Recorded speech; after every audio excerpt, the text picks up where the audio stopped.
উচ্চ মাধ্যমিকে রাজ্যে প্রথম বর্ধমানের রূপায়ণ পাল এবং তার প্রাপ্ত নম্বর 497।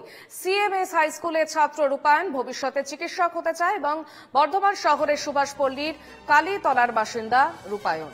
পড়াশোনায় বাইরের পছন্দ তার ক্রিকেট এবং সারাদিনে গড়ে 12 ঘন্টা পড়াশোনা করত রূপায়ণ।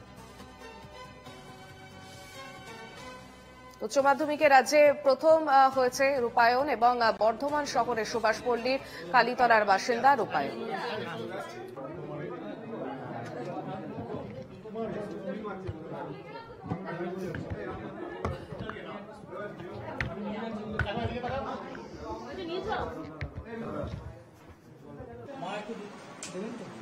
ফার্স্ট হবে এটা আশা করিনি। 12-13 ঘন্টা পড়তাম মোটামুটি দিনে।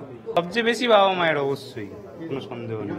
তো ধরুন আমি সায়েন্সের আর্টসের অত আমি কিছু টিউশন নিইনি, সায়েন্সের সব সাবজেক্টেরই একটা করে টিউশন ছিল। ডাক্তার হওয়ার ইচ্ছা, ডাক্তার হলে সরাসরি মানুষের সংস্পর্শে আসতে পারবো, তাদের সেবা করতে পারবো। আর দেশে ভালো ডাক্তারের যথেষ্ট অভাবও রয়েছে এখন, সেই জন্য।